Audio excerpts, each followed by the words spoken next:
pessoal. É um prazer estar aqui hoje falando com vocês. Espero que vocês gostem da palestra. E eu peço que durante a palestra vocês vão anotando todas as dúvidas, perguntas, enfim, curiosidades que vocês queiram saber. E aí no final o pessoal vai ler e eu vou responder todas para vocês. Deixa eu compartilhar de novo aqui. Dá para ver direitinho?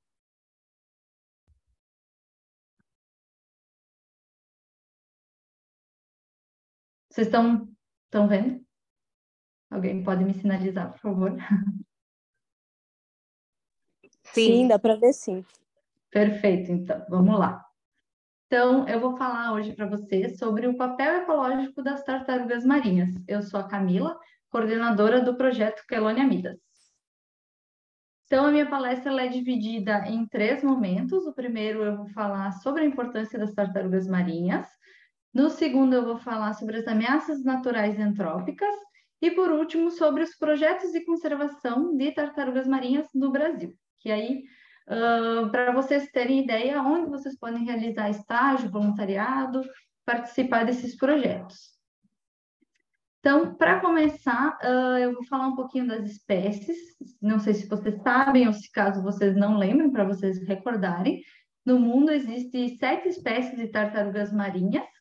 E na nossa costa brasileira, a gente tem 5 dessas espécies, que são a tartaruga verde, de couro, cabeçuda, de pente e oliva.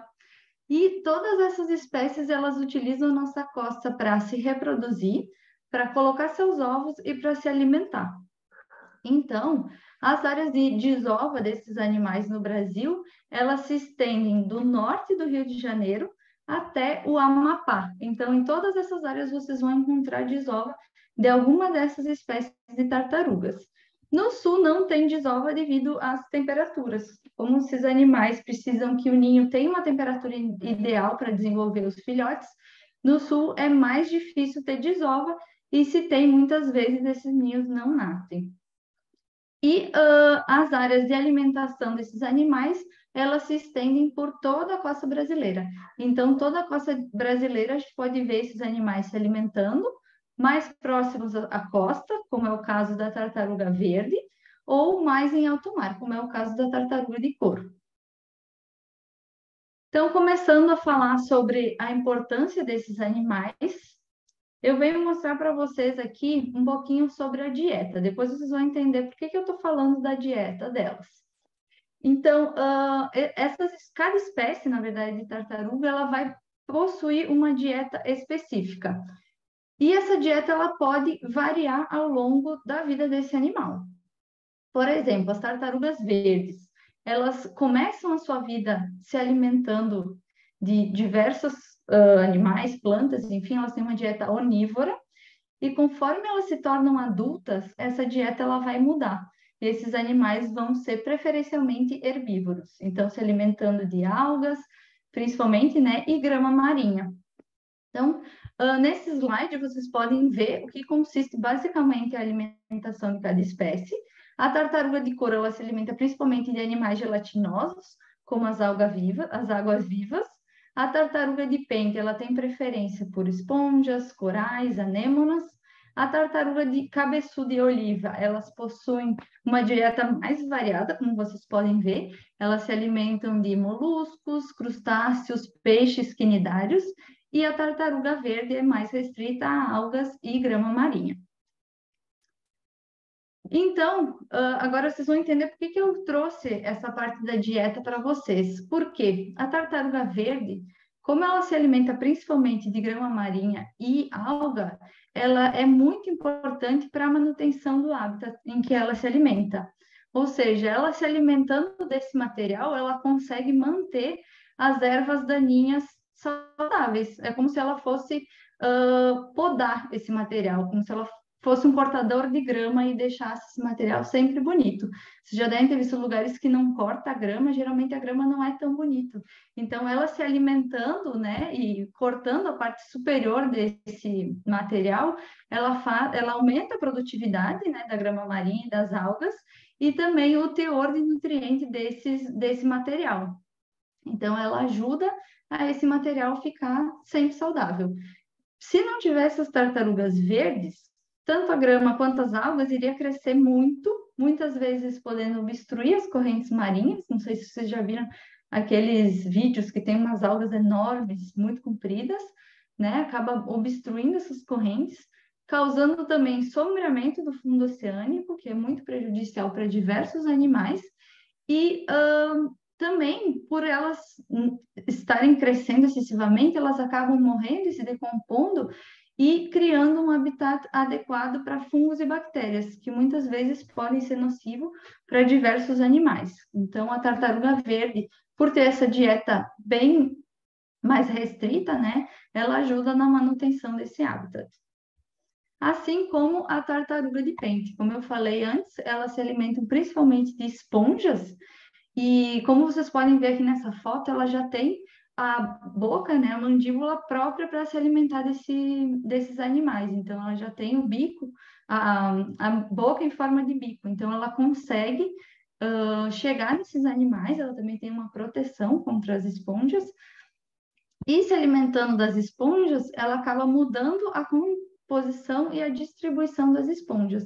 Por que que isso acontece? Porque as esponjas, elas competem muito por um local para se fixar, né, para se manter. Então, ela vai competir com todos os animais ali do Recife, enquanto que a tartaruga de pente, ela se alimenta desses animais, ela faz com que não haja uma dominação das esponjas no Recife, que pode impossibilitar os corais e outros animais de crescerem.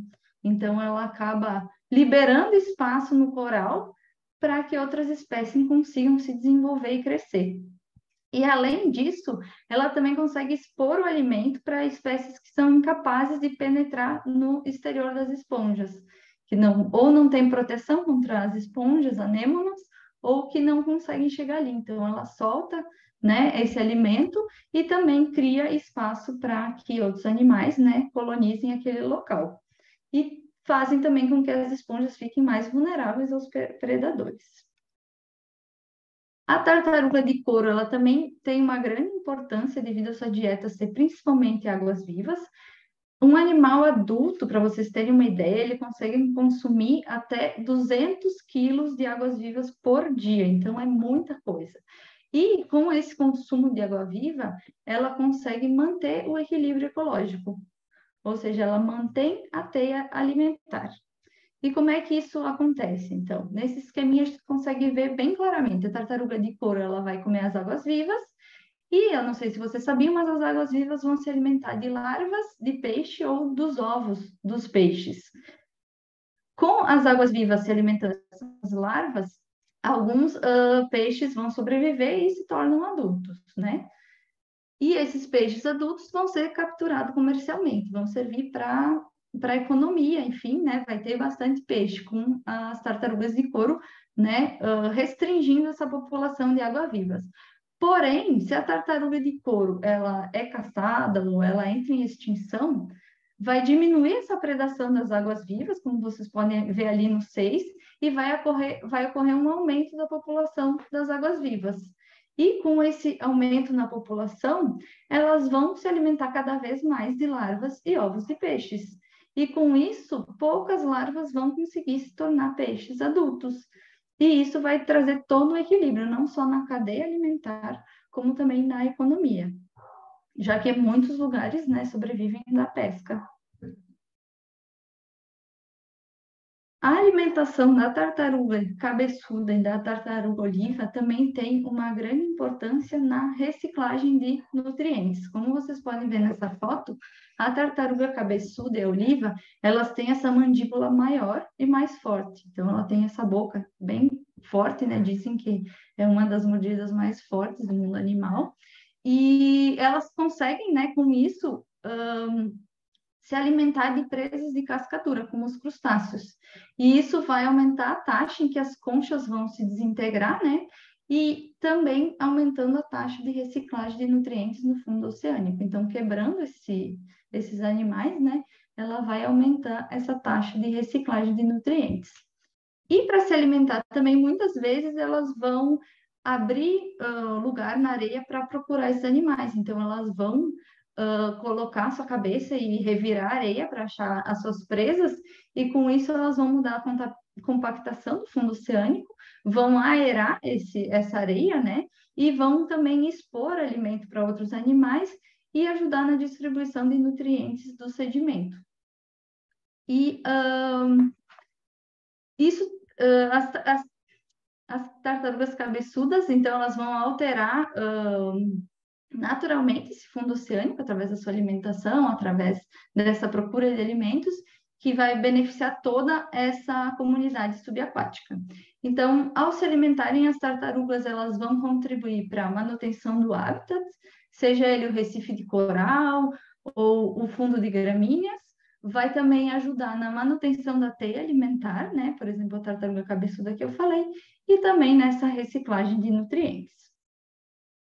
As tartarugas marinhas, elas também podem proporcionar habitat para diversos animais. Aqui nas fotos vocês podem ver algumas aves, e ali na foto pequena temos as rêmoras, e fornecendo habitats tanto para descansar, como no caso das aves, né? Provavelmente na figura de cima a tartaruga subiu para respirar e a ave acabou pousando nela. Na de baixo parece que esse animal está morto, mas ainda assim está servindo de um local de descanso para esses pássaros, ou também um local de proteção contra predadores. Elas também servem para ajudar esses animais a forragear e tem um papel-chave na expansão da diversidade genética, que eu já vou explicar por quê. Muitos animais que se chamam epibiontes, eles vivem nas tartarugas marinhas, principalmente na carapaça. Como vocês podem ver ali nessa imagem, esse animal ele está entre a cauda da tartaruga e a carapaça. E ele vive ali se alimentando principalmente das fezes que saem, né, da cloaca ou dos restos de alimentos que passam por ali. Então, servindo de hábitat para diversas espécies, elas aumentam as taxas de sobrevivência desses animais, já que é muito difícil esse animal ser predado enquanto ele estiver na tartaruga marinha. Aumenta o forrageamento, né? Deixa o forrageamento mais aprimorado, no caso desse animal que come o resto das fezes, e também faz com que esses animais tenham uma dispersão mais ampla, porque imagina esse animal vivendo lá no mar, andando ele não vai muito longe, mas na tartaruga marinha ele consegue ir a diversos quilômetros, ou ir para alto mar, ou ir para o Recife, e isso aumenta a diversidade genética de todas essas espécies que vivem nas tartarugas. E também, né, ajuda a estruturar o ambiente marinho pela dispersão desses epibiontes. E diversos animais, como nessas fotos vocês podem ver, eles têm sua dieta estritamente de epibiontes que são encontrados nas tartarugas marinhas. Então, essa foto ali de cima é o que chamam de estação de limpeza. São locais em que as tartarugas param para esses animais limparem essas espécies que vivem na sua carapaça, esses epibiontes. Então, elas ficam assim paradinhas e deixam os peixinhos comerem, né, se alimentarem. E já foram encontradas mais de 100 espécies de diferentes epibiontes nas tartarugas marinhas. E aqui nessa foto A até F vocês conseguem ver algumas dessas espécies. As tartarugas marinhas também são importantes fontes de alimento para diversos animais. E agora eu vou falar um pouquinho sobre isso ao longo do ciclo de vida das tartarugas. Então, na fase de ovos, os principais predadores, né, que se alimentam dos ovos são as formigas, os mamíferos, as aves e os caranguejos. Na fase dos filhotes também temos os mamíferos, as aves e os caranguejos. Quando esse filhote entra na água, os principais predadores são a foca, os peixes maiores, né, que conseguem comer elas, e os polvos. Na fase juvenil e adulto, esses predadores já diminuem. Vocês podem ver que conforme ela vai crescendo, o número de predadores também vai diminuindo. Então, na fase adulto e juvenil, a gente tem os crocodilos marinhos, as orcas, os tubarões. E quando esse animal vem à praia para desovar, o seu predador é a onça. Então, a tartaruga marinha, ela só vai sair do mar para desovar, ou se ela estiver doente, debilitada, né, que ela vai acabar encalhando na água. O único caso em que as tartarugas saem da água, que não é para desovar, é no Havaí, onde elas fazem o basking, que eles chamam, que é onde ela meio que toma um banho de sol. Então, vocês já devem ter visto fotos, se não viram, procurem, que elas saem do mar e ficam paradinhas na areia, assim, deitadinhas, né? Tomando sol, depois elas voltam para a areia. E muitos cientistas acreditam que elas fazem isso só lá no Havaí, porque lá não tem predador natural. Então, elas conseguem sair com mais tranquilidade. E o turismo também é uma das importâncias das tartarugas que acaba gerando a economia. Então, em diversos lugares no mundo hoje existem programas que fazem um turismo ecológico consciente, claro, com esses animais, onde eles sabem os locais em que as tartarugas estão e conseguem levar os turistas para mergulhar com as tartarugas. Então, ai, desculpa. Então, eles levam os turistas para esses locais e vocês conseguem interagir com as tartarugas, claro, sem tocar, sem perseguir, fazendo tudo certinho, apenas para conseguir observar esses animais no seu hábitat natural. E tudo isso vai acabar gerando empregos para aquela região, para aquela cidade, contribuindo para a economia local, uma vez que quanto mais turistas forem para aquela área, vai precisar de hotel, vai precisar de restaurante, vai precisar de transporte, então gira toda a economia. E é também importante para a conservação, porque se eu tiver um local que não está conservado, as tartarugas não vão ficar, elas vão embora, se não tiver alimento, né? Se não tiver adequado para elas. Então, é preciso manter aquele local. E o turismo com tartaruga nesses locais, ele ajuda nisso também, a manter não só as tartarugas, mas todo o ecossistema ali ao redor. Aconteceu no México, um local onde tinha esse turismo, só que o pessoal não estava fazendo de modo consciente e acabou que as tartarugas quase foram embora do local. Então, eles tiveram que mudar o jeito que eles estavam fazendo o turismo lá para não perder esses animais e toda essa fonte de renda. Então, elas são super importantes também para o turismo em diversas áreas. Bom, a primeira parte eu já terminei, que é a importância das tartarugas. Se vocês ficarem com dúvida ou quiserem saber mais alguma coisa, anotem aí que depois eu esclareço para vocês. E a gente viu essa importância toda, mas a gente precisa saber também quais são as ameaças à sobrevivência desses animais. Porque em muitas importâncias a gente viu que se não tiver as tartarugas, vai ter todo um desequilíbrio ecológico na cadeia, enfim, e até na economia. Então, a gente precisa saber quais são as ameaças que esses animais sofrem para saber também como é que a gente pode fazer para remediar isso, né? Para tentar proteger cada vez mais esses animais. Então, as ameaças aqui eu também dividi nas ciclos de vida, né? Nas fases do ciclo de vida. Então, eu vou começar pelas ameaças naturais, os ovos, né? Então, os ovos têm diversas ameaças que influenciam no desenvolvimento, né, dos embriões. Entre essas ameaças, a gente tem a vegetação, temperatura, troca de gases, umidade, erosão e predadores. Então, para o filhote se desenvolver bem, é muito importante que se tenha uma temperatura adequada, como eu falei, que no sul não tem desova, porque não tem temperatura boa para o desenvolvimento dos animais, mas também temperatura alta demais não é bom, porque para se desenvolver, elas têm uma faixa de temperatura adequada, então se estiver acima disso, vai matar o embrião, e se estiver abaixo também. Troca de gases também é super importante, então é importante que o ninho esteja num local adequado para isso. E a umidade, se o ninho estiver muito próximo à maré e ficar sendo sempre lavado, né, com a onda, vem, molha o ninho, a onda vem, molha o ninho sempre, todos os dias, esses ovos também não vão sobreviver, vão acabar apodrecendo. E a vegetação, né? Quando a tartaruga coloca o seu ninho, está muito próximo à vegetação, as raízes podem penetrar nesses ovos e, né, matando, reduzindo as taxas de eclosão dos filhotes. Assim como eu falei, se o ninho estiver muito próximo à linha da maré, além de ficar sendo lavado toda hora, né, por aquelas ondas, também as ondas podem gerar um processo de erosão na areia e levar esses ovos embora. E os predadores, né? Então, durante a fase de ovo, como eu já falei, os principais predadores são as aves e os mamíferos e os caranguejos.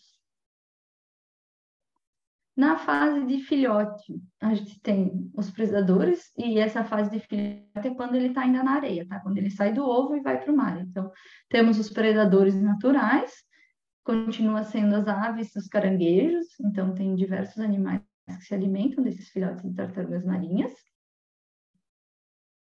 E quando essa tartaruga ela entra no mar, né, esse filhote entra no mar, continua tendo os predadores e também as correntes marinhas e o clima. Sobre as correntes marinhas e o clima, eu vou falar mais adiante quando eu falar da parte do aquecimento global, que vai alterar essas duas ameaças. E quando elas são juvenis e adultas, principalmente juvenis nesse caso, o clima e as correntes marinhas continuam afetando elas, mas também a gente tem a presença de enfermidades. E o que são essas enfermidades? A principal delas é a fibropapilomatose. Não sei se vocês já ouviram falar, mas a fibropapilomatose ela causa esses tumores nas tartarugas marinhas.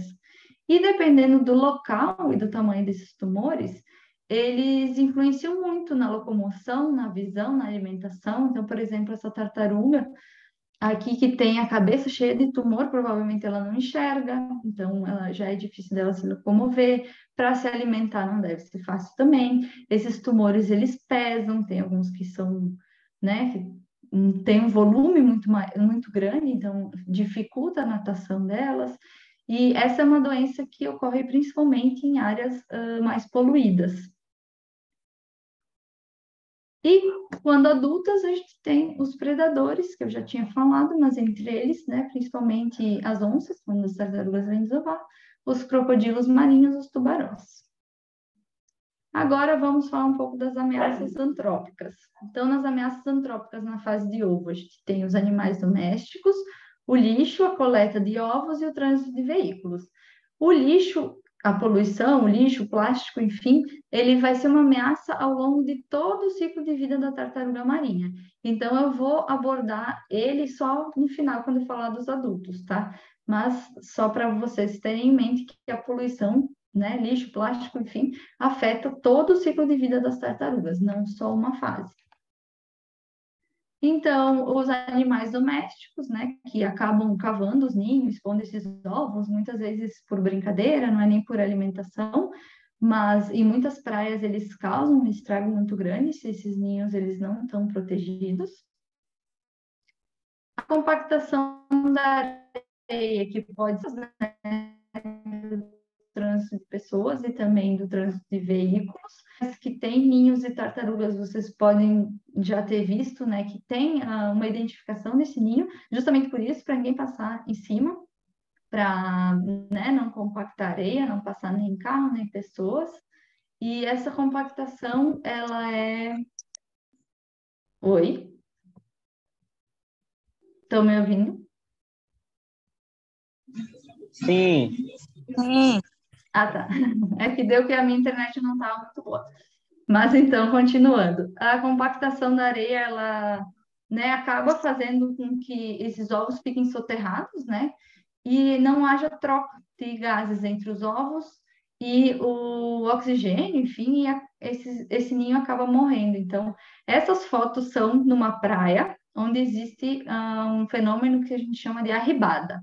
Não sei se vocês já ouviram falar, mas a arribada, ela é um evento em que as tartarugas, principalmente Oliva e Kemp, elas saem para desovar juntas.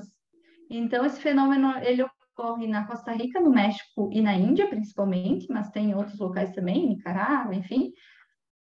E nessa praia aqui, vocês estão vendo que tem um turismo que não é feito de um jeito certo. Então, tem todas essas pessoas pisoteando todos esses ninhos, né, no meio dessas tartarugas.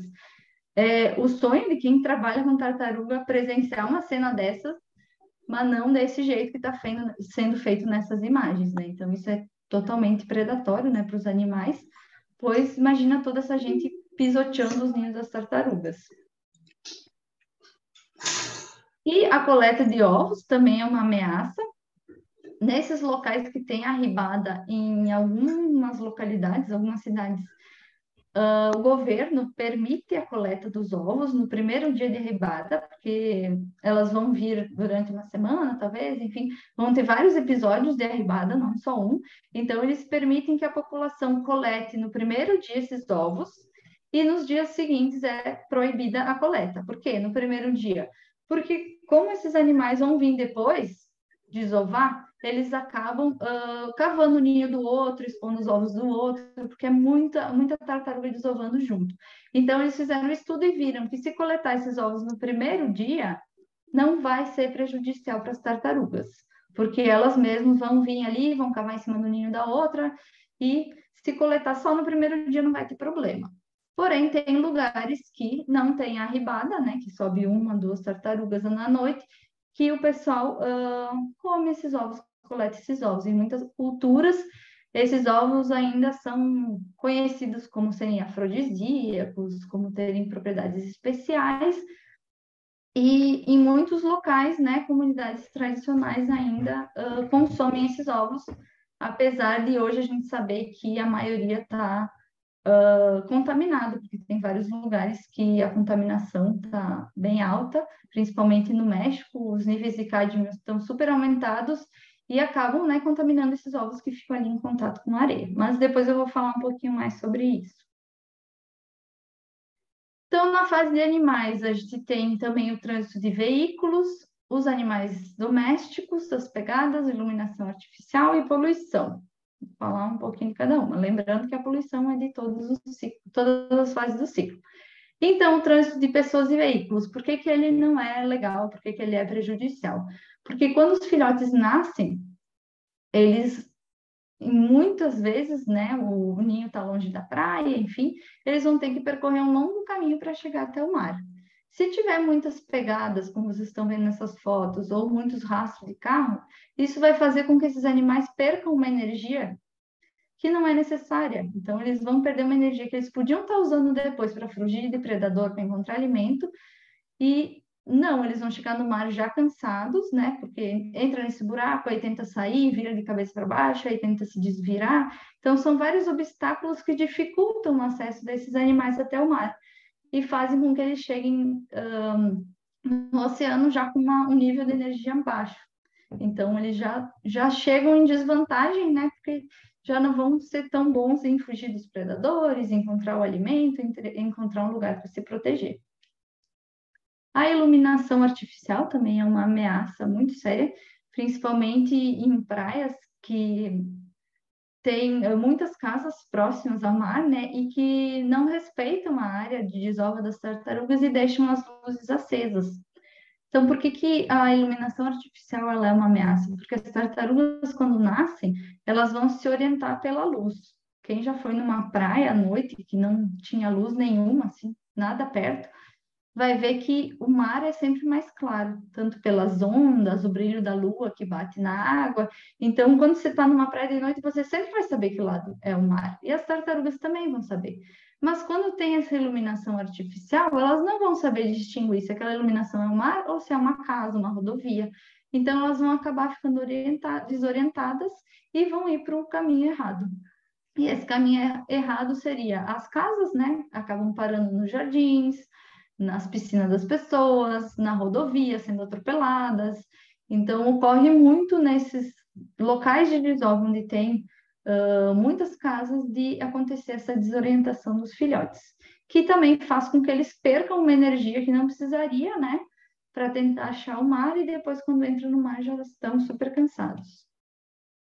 Os animais domésticos, né? Além dos ovos, eles também são predadores das tartarugas marinhas, dos filhotes.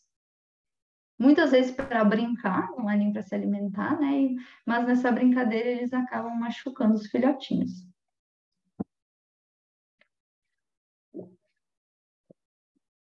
Na fase juvenil, então, a gente continua tendo a poluição e a colisão com embarcações. Então, a colisão com embarcações é um problema muito sério, né?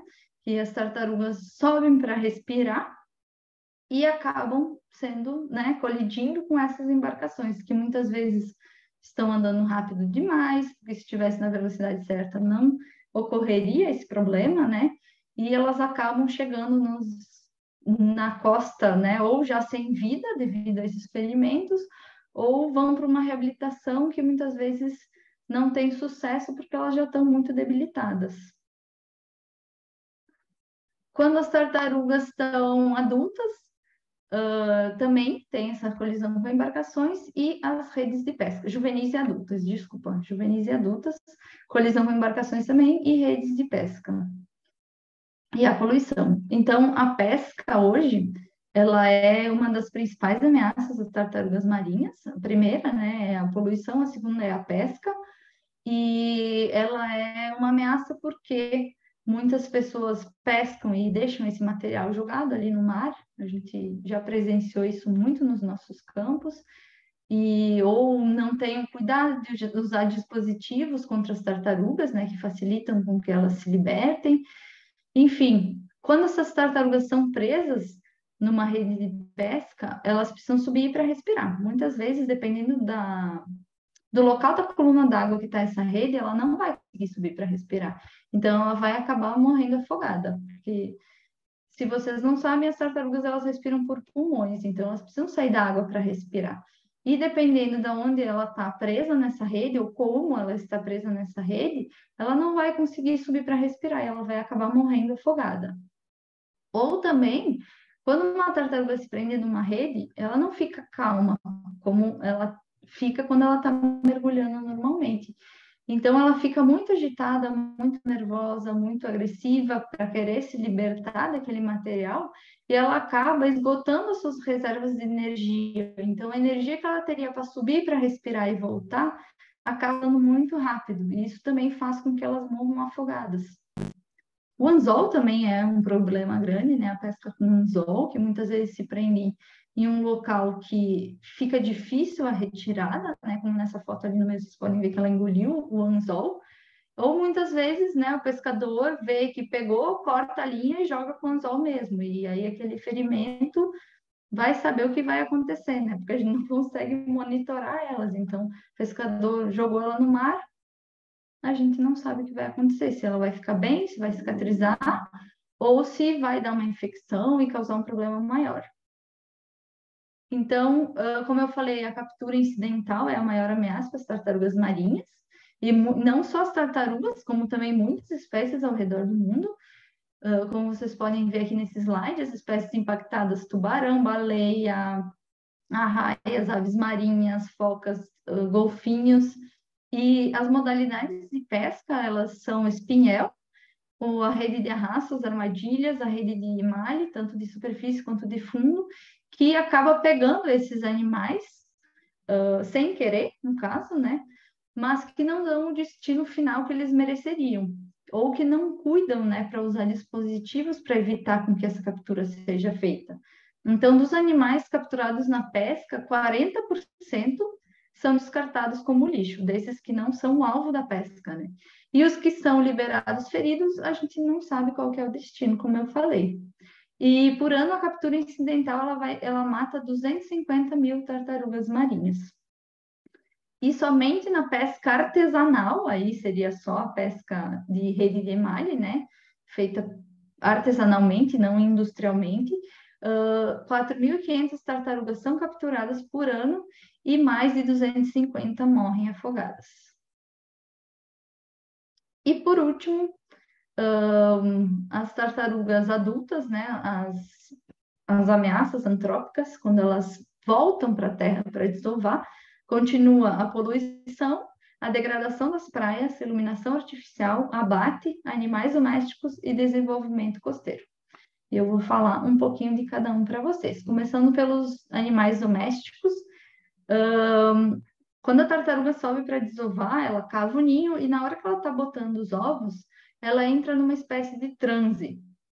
E quando ela está nesse transe, é muito difícil ela se sentir perturbada. Então, quando ela está colocando os ovos, se vier um cachorro, ela não vai retornar ao mar. Muitas vezes ela vai continuar ali colocando esses ovos até terminar e depois ela volta ao mar. E nisso, esses animais se aproveitam. Então, muitos mordem para se alimentar, às vezes estão com fome e vivem soltos ali, né? Não tem dono.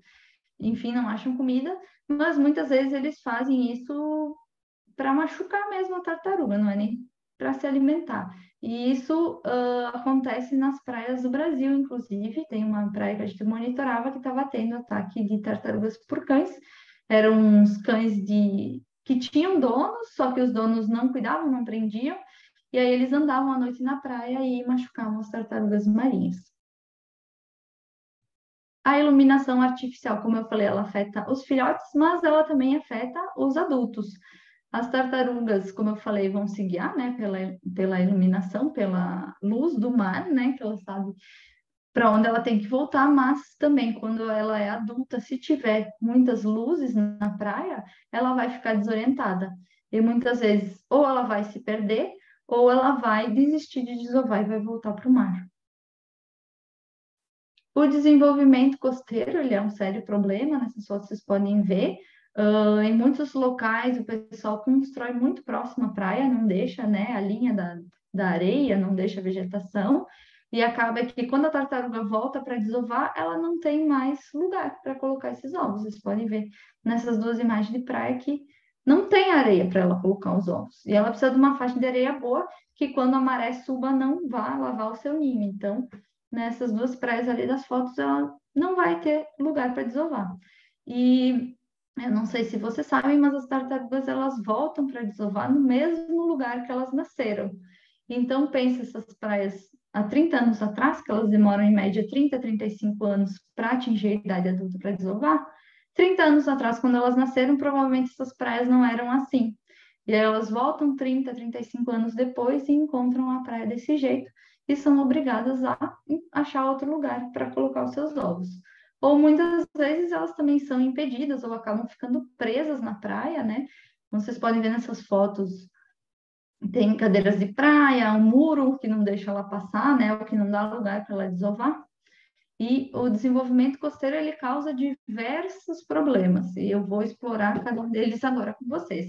Então, como eu falei, o desenvolvimento costeiro é a construção de casas, hotéis, restaurantes, estradas à beira-mar, muitas vezes também construção de paredão de dragagem costeira, e tudo isso vai causar uma erosão não natural da praia, né? Iluminação artificial, como eu já falei, que vai desorientar as fêmeas e também os filhotes, vai alterar as propriedades das praias, aumentando o sombreamento.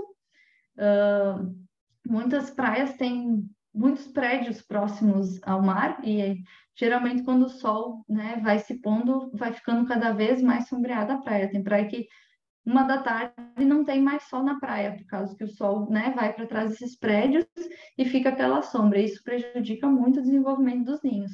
E também vai criar essas barreiras para as fêmeas, que vai obrigar elas a desovar em outros lugares.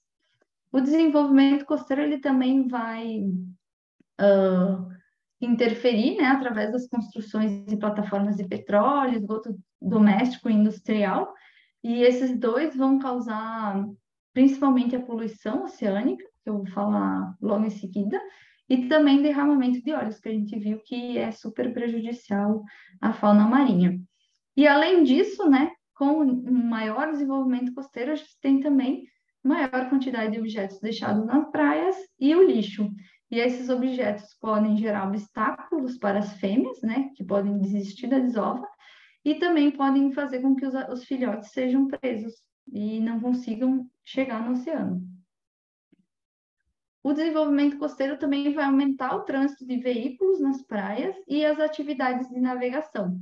Então, o trânsito de veículos, como eu já falei, pode compactar a areia dos ninhos, pode atropelar os filhotes e vai afugentar as fêmeas. Por isso que nas praias de desova não é recomendado andar com carro na praia, quadriciclo, a não ser que seja um projeto, né, responsável por monitorar as tartarugas e que saiba, né, o que está fazendo.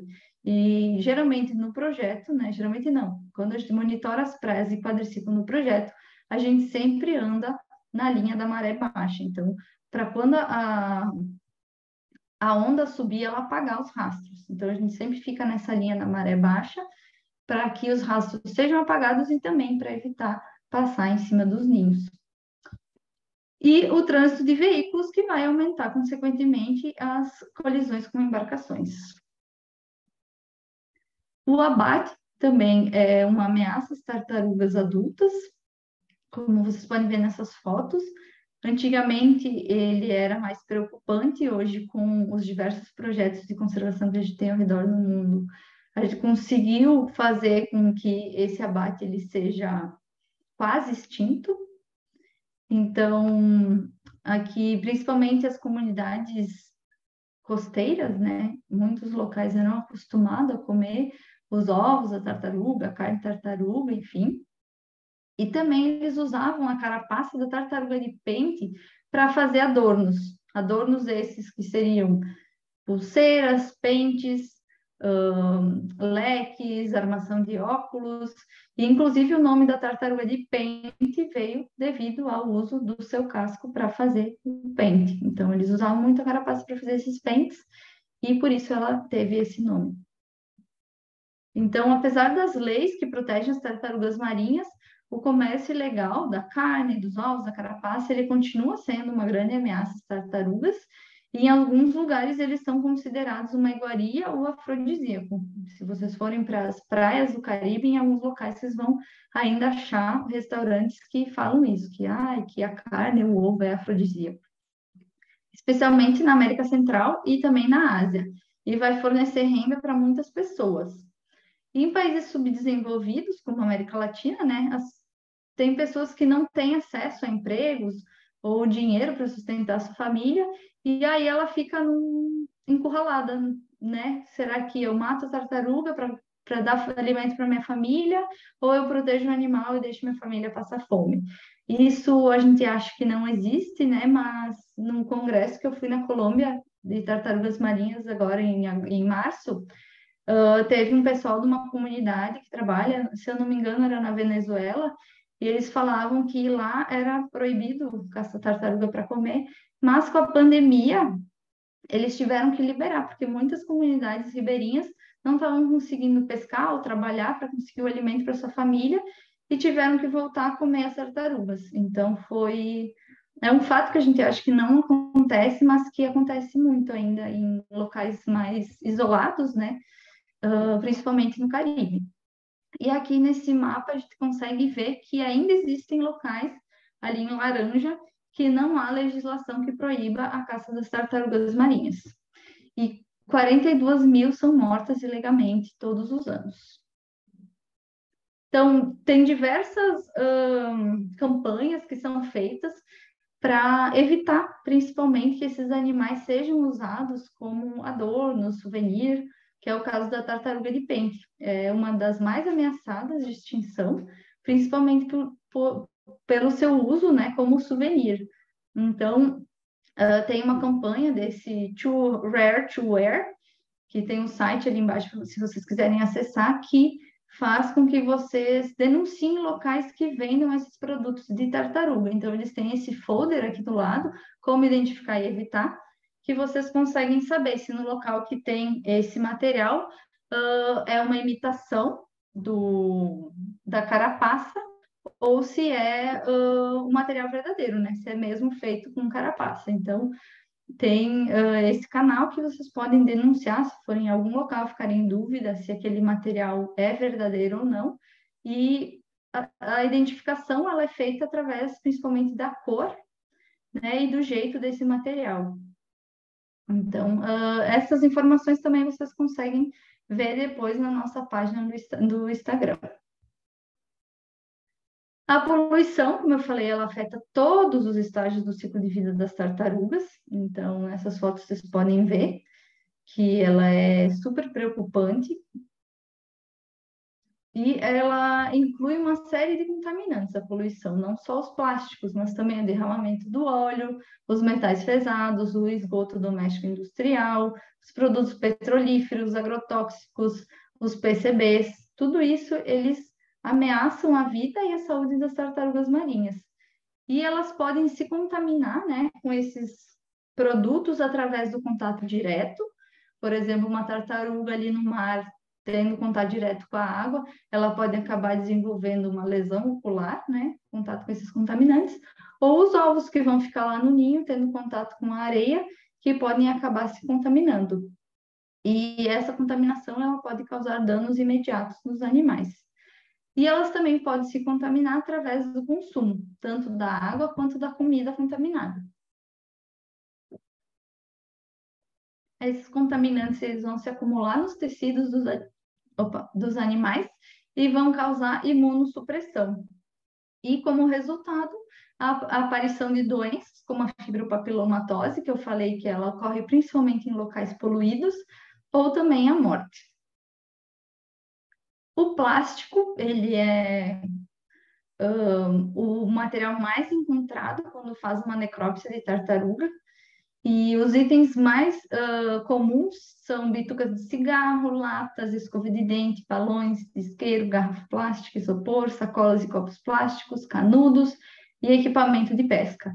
Nas necrópsias é encontrado principalmente material que é deixado na praia.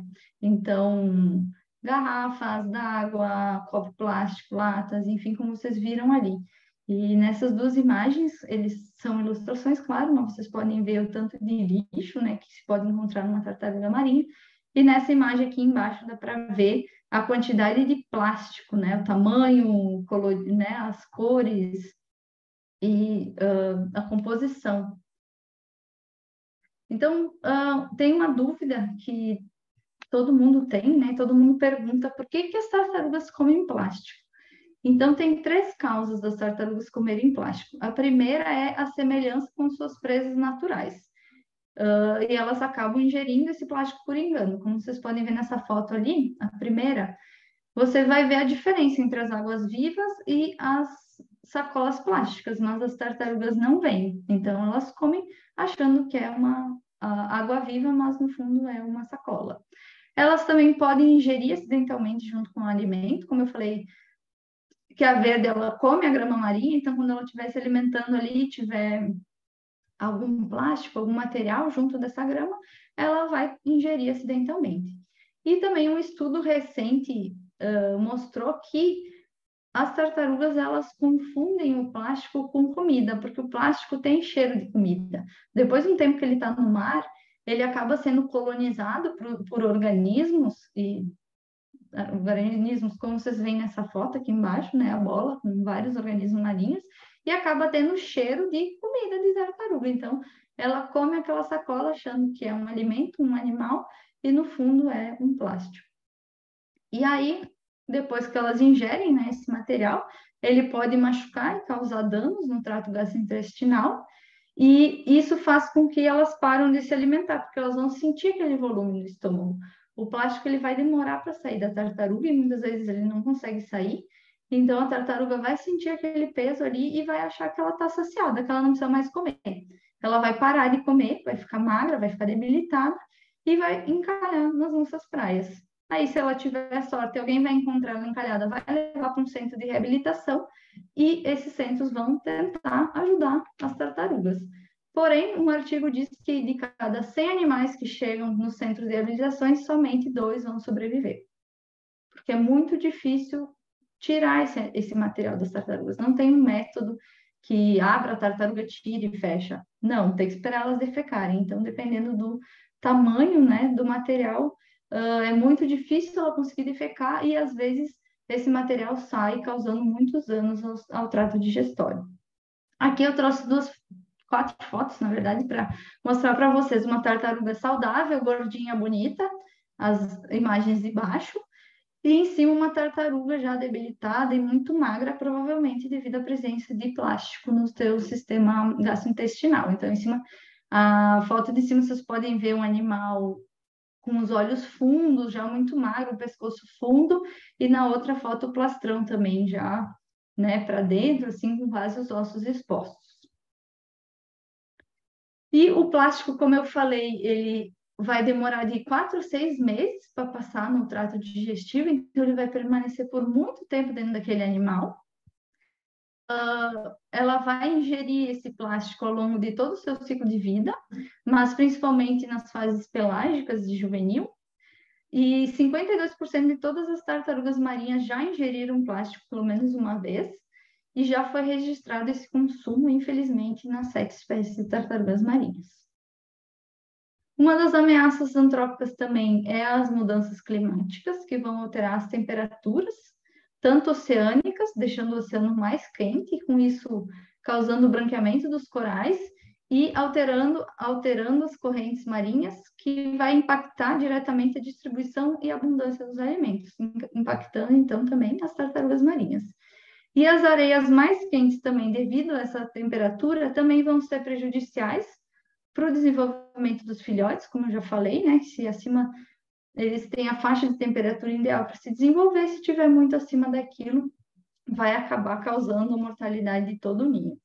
E também uma alteração nas proporções sexuais. Se vocês não sabem, o sexo das tartarugas ele é definido pela temperatura. Quanto maior a temperatura, maior a proporção de fêmeas no ninho. Mas, né, se o ninho nascer tudo fêmea, né, se as temperaturas aumentarem muito, a gente vai acabar tendo só fêmeas e tartarugas. E os eventos climáticos extremos também são preocupantes, porque eles vão alterar as praias de desova, causando uma erosão e inundando os ninhos da tartaruga marinha, já que vai aumentar o nível do mar. E esse aumento do nível do mar também vai levar à perda das praias de desova. Bom, acabei a parte das ameaças, agora eu vou falar um pouquinho, rapidinho, sobre os projetos de conservação de tartarugas marinhas no Brasil. O projeto mais conhecido e mais antigo é o Projeto Tamar, tenho certeza que todos vocês conhecem. Nesse mapa a gente consegue ver as diversas bases e locais que o Projeto Tamar atua. Ele atua em áreas tanto de desova quanto de alimentação. Então, vocês podem ver, né? Aqui em amarelo são as áreas de desova, e ali do Rio de Janeiro para cima, e no São Paulo, Santa Catarina é a área de alimentação. E então, quero fazer estágio no Tamar. Como é que eu faço? Quero ser voluntário, quero ajudar o Projeto Tamar. Só vocês entrarem no site do Projeto Tamar, na página de Programa de Capacitação em Pesquisa e Conservação de Tartarugas Marinhas.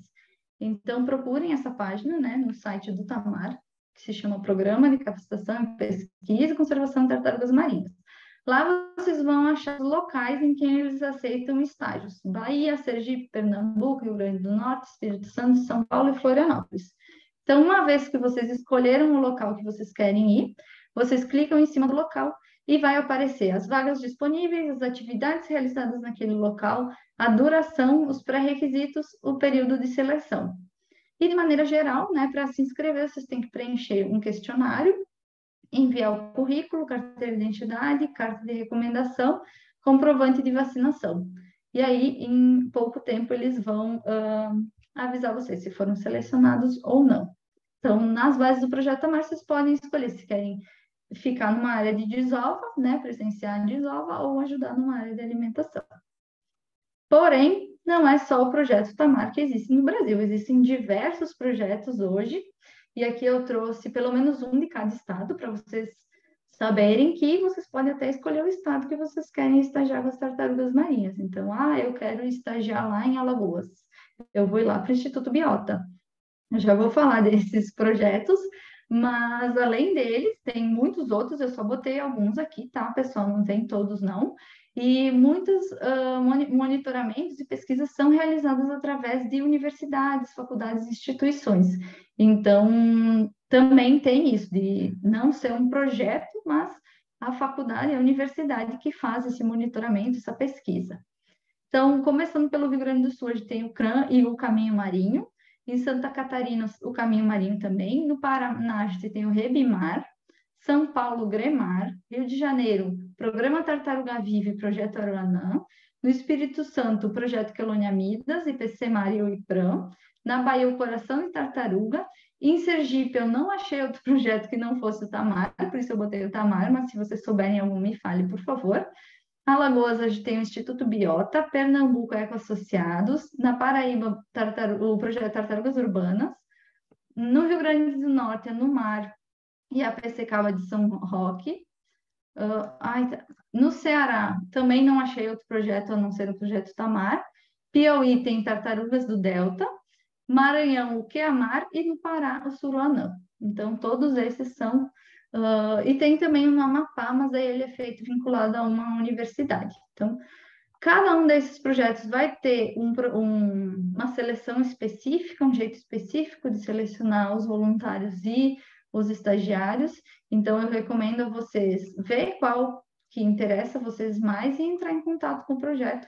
Geralmente, hoje, todos têm redes sociais, então vocês podem ir lá, mandar uma mensagem, ver como é que é o processo de seleção deles. E não desistir, porque às vezes é muito concorrido, mas são animais carismáticos que todo mundo quer trabalhar, então às vezes demora um tempinho, mas eu tenho certeza que vocês quiserem, vocês vão conseguir. Bom, eu vou falar bem rapidinho sobre o projeto Queloniamidas, que é o que eu sou coordenadora. O projeto Queloniamidas, ele monitora a saúde e a contaminação das tartarugas marinhas ao longo da costa brasileira. A gente já atuou em diversos locais, estados, porém, desde 2018 até agora, a gente faz o monitoramento das tartarugas que foram afetadas pelos rejeitos de mineração da barragem de Fundão em Mariana. Então, eu não sei se vocês lembram, mas em 2015 ocorreu o rompimento da barragem de Fundão e a lama, ela chegou no Rio Doce e foi sendo levada até o mar. Ela levou 21 dias para chegar no mar e afetou uma das principais áreas de desova de tartarugas marinhas do Brasil. Nessa foto, vocês podem ver aqui, à direita, a gente tem a praia de Povoação e à esquerda a praia de Regência. Essas duas praias, elas são importantes áreas de desova para a tartaruga cabeçuda, é a segunda área que tem mais desovas de tartarugas cabeçudas no Brasil, a primeira área é Praia do Forte, e é a única área que tem uma desova regular da tartaruga de couro. Então, no Brasil, se quiser ver tartaruga de couro, é nessas duas áreas. Elas também desovam no Piauí, mas é bem mais difícil, tem poucas desovas lá. O local com mais desova é aqui no Espírito Santo.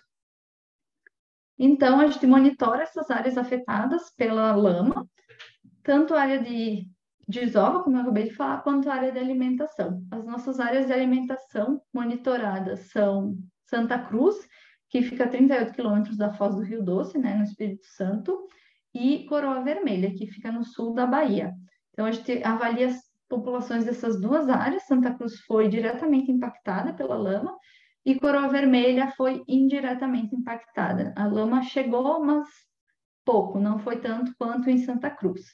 Então, a gente vai lá, faz coletas, né, biológicas, isso, a gente faz coletas de amostras biológicas e as nossas campanhas são no verão e no inverno. Então, a gente vai para essas áreas fazendo essas coletas no verão, geralmente em janeiro ou fevereiro, e no inverno, julho ou agosto. E a área de desova também que a gente monitora é Arembepe, que é logo acima de Salvador, na Bahia, e Regência no Espírito Santo. Então, Regência foi a área afetada pela lama e Arembepe não foi afetada. Então, a gente compara a saúde das tartarugas cabeçudas desses dois locais. E as nossas campanhas de campo são durante toda a temporada reprodutiva. Então, de outubro a março, a gente permanece em Regência para fazer a coleta desses dados. E em Arembepe, a gente faz um campo menor. A gente fica uns 15 dias no final de novembro, início de dezembro, e depois em janeiro para coletar a parte dos ninhos. Então, aqui, bem rapidinho, as nossas atividades. A única coisa que muda aqui é a área de alimentação, para a área de desova, é que a tartaruga não é pega na rede, né? A gente faz a coleta com ela desovando, no momento da desova. Então, uma vez que essa tartaruga é capturada ou é encontrada desovando, a gente faz as coletas de sangue. Esse sangue, ele é levado para o laboratório, que eu já vou falar o que a gente faz com ele, e também é confeccionado esfregaços sanguíneos. Depois da coleta de sangue, a gente faz uma avaliação visual na tartaruga, né? Faz um exame físico para ver se ela está bem, se está doente, se tem lesão. A gente avalia também se está com fibropapilomatose, avalia se tem parasitas, se tem epibiontes. Depois dessa avaliação, esses animais são medidos e pesados. E, por fim, a gente coloca uma anilha, uma marcação, para poder identificar esses indivíduos, caso a gente venha capturar eles novamente. E todos esses dados estão anotados no caderno de campo. No laboratório, o sangue, então, ele é utilizado para análises hematológicas, como dosagem de hemoglobina, hematócrito, contagem de células. O plasma é utilizado para os parâmetros bioquímicos e quantificação de metais pesados. E também, no laboratório, a gente faz a contagem diferencial de leucócitos. Toda essa parte da hematologia é feita no laboratório depois do campo.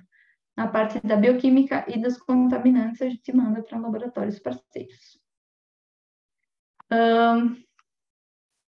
Então, quem quiser estagiar conosco ou fazer voluntariado, a gente abre o edital em setembro e quem, né, concorre a esse edital pode ficar tanto na área de alimentação quanto na área de desova, que a gente fica de outubro a março. Então, geralmente a gente pega voluntários de novembro até final de fevereiro. Então, se já não estão nos seguindo, por favor, nos sigam nas redes sociais. Lá a gente coloca todas as informações sobre o projeto, editais para voluntariado, para estágio, podem mandar dúvidas, perguntas, enfim, e a gente coloca muita informação legal lá também. Vai colocar também informação sobre eventos, expedições, curso, então tudo que acontece no projeto é publicado lá no nosso Instagram.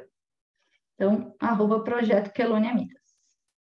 Queria agradecer ao convite, é uma honra estar aqui falando com vocês hoje. Muito, muito, muito obrigada. Espero que vocês tenham gostado. E esse é meu e-mail, se vocês quiserem, né, enviar perguntas, dúvidas, enfim, qualquer coisa, podem entrar em contato.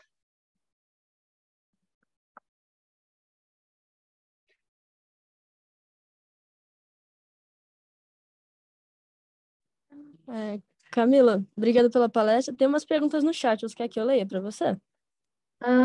Deixa eu ver. Posso olhar? Vamos ver.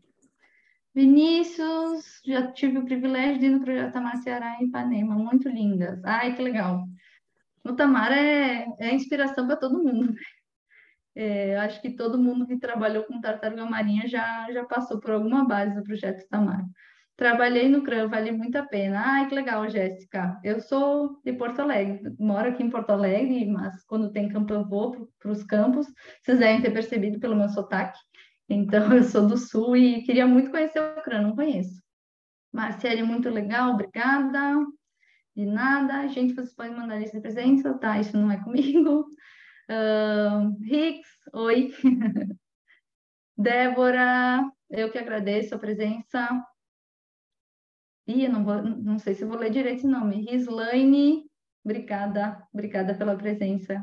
Que bom que gostou. Luiz, obrigada, que bom que gostou. Laiane, que bom também. E Nayara, que bom que gostou. Bruna também. Aí tem um usuário que não está nomeado, ótima palestra. Fábio, parabéns pela palestra. Obrigada, Fábio.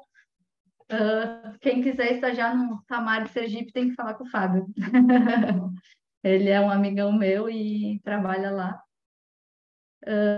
Sandreia, Deus abençoe você também. Niele, obrigada. Raíssa, foi incrível. Que bom que todos gostaram, participaram. Quem que fez pergunta? Natália. Deixa eu ver se eu acho a pergunta.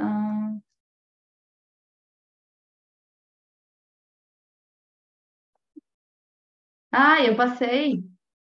Gente, desculpa, não rolei até em cima, não. Pera. Natália pediu se os slides serão disponibilizados. Infelizmente, eu não posso disponibilizar os slides, mas a palestra foi gravada e muito material que eu mostrei para vocês tem lá no Instagram do Quelônia. Então, se olhar lá no Instagram, vai achar muito dos slides, né, das informações que eu passei para vocês. David, existe algum estudo que mensura a quantidade média de ovos no ninho e a porcentagem de eclosão?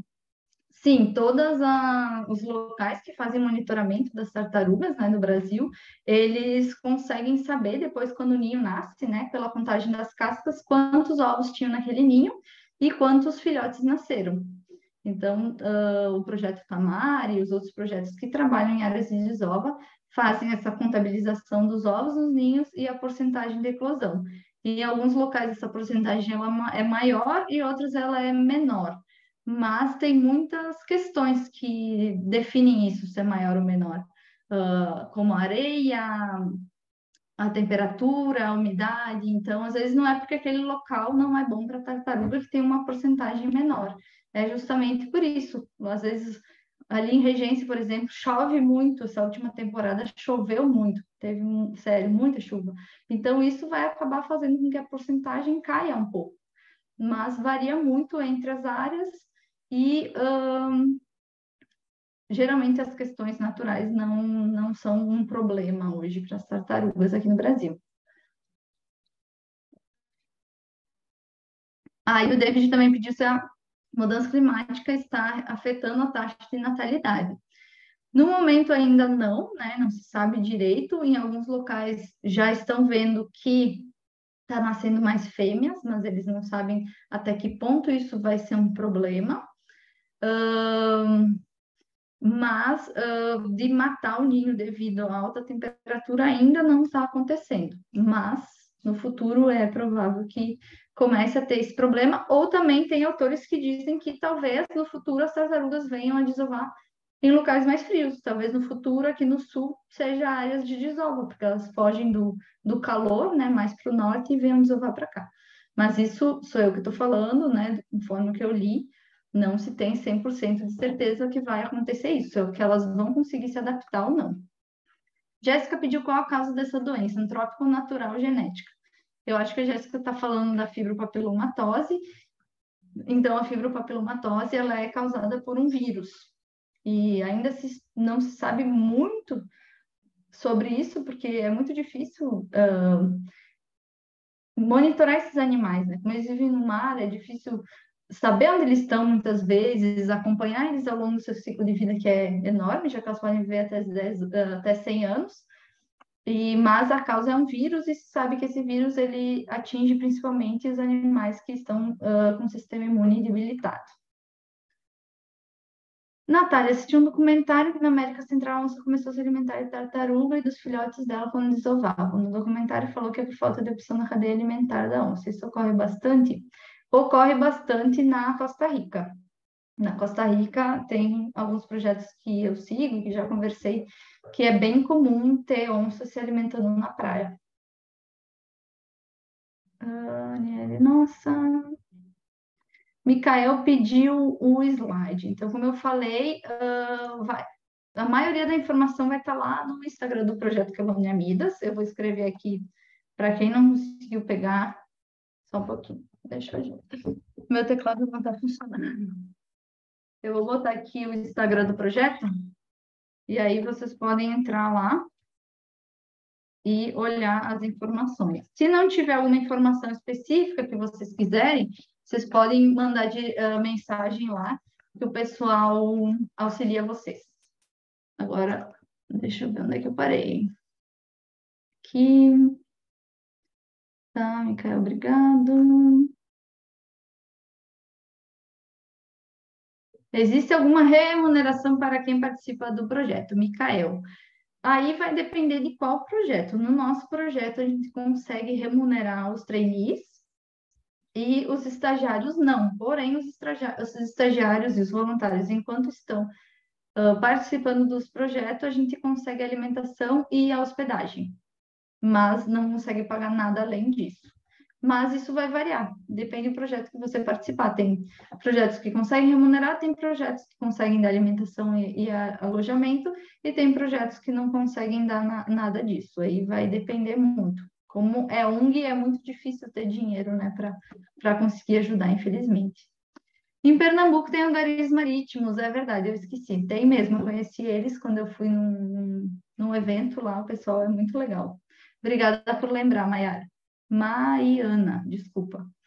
Vamos ver mais aqui. Gente, se eu for perdendo as perguntas, vocês digitam de novo, porque tá cheio aqui o chat, eu já não sei mais o que eu respondi e o que eu não respondi.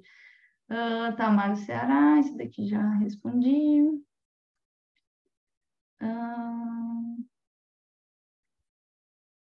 Deixa eu ver. Laiane está pedindo mais palestras assim. Tem muita coisa sobre tartaruga que dá para falar, viu? É só me convidar que eu venho e conheço muita gente também que pode dar várias palestras legais para vocês. Ahn, o Fábio pediu o Instagram, já mandei ali. David, valeu. Maria, muito obrigada pela palestra. Nós da PC Cabo de São Roque agradecemos pelas informações. Valeu, Maria. Um dia eu vou lá conhecer vocês, viu? Giovana, lembra de um caso que versou no estado da tartaruga onde chegou até vocês o projeto. Giovana, então a gente não é um projeto de reabilitação, então a gente não recebe animais debilitados, enfim. Porém, no campo a gente sempre vê vários animais, né? De diversas formas. Um caso que me impressionou foi de uma tartaruga cabeçuda que subiu para desovar e na carapaça dela, em cima, assim, nas placas próximas ao pescoço, ela tinha um furo. Eu não sei o que aconteceu, se foi embarcação, não dava para saber, era de noite, estava escuro. E o que aconteceu foi que o casco ele quebrou e entrou para dentro do animal. Então tinha um buraco ali na carapaça e a gente conseguia ver o pulmão dela subindo e descendo quando ela respirava. Então era horrível, estava cheio de areia, água dentro desse buraco. E ela estava ali desovando como se nada fosse. Então esse foi um caso assim que me deixou muito impressionada, assim. Ela tá daquele jeito, mas tá ali desovando, de boas. Então, não deu para fazer nada, porque um animal grande, a área que a gente estava, era difícil chamar alguém que chegasse até ela rapidamente, e como ela era gigante, era difícil também segurar ela na praia, né? Então, se a gente contesse ela, iria causar um gasto de energia, ela ia se estressar, enfim, a gente acabou tendo que deixar ela voltar para o mar daquele jeito, mas foi bem impressionante ver quanto elas são resistentes, apesar de tudo. Deixa eu ver mais o quê. Maria, eu vou ir, é. Não me convida. Eu vou visitar o Fábio e já passo ali te visitar também. Ahn, aqui na praia de Ipanema, deve ser, Rio Grande do Norte, perto do Mossoró, temos o projeto Cetáceos, com parceria da faculdade UERN. Acho incrível o trabalho deles. Ai, muito legal, Laiane, eu vou procurar. Eu não sei se eu já sigo eles, mas eu vou procurar também, muito bom. Obrigada por compartilhar. E eu acho que é isso, pessoal. Não sei se vocês têm mais alguma dúvida, alguma pergunta. Eu acho que a minha mensagem só foi para o Fábio, não foi para todo mundo. Eu vou digitar aqui de novo o Instagram do projeto. Camila, mais uma vez agradeço a sua participação, o aceite do convite. A palestra foi incrível, tivemos vários elogios no chat, como você pôde ver. Foi muito bom. Eu que agradeço, pessoal. Que bom que gostaram e sigam a gente lá para mais informações.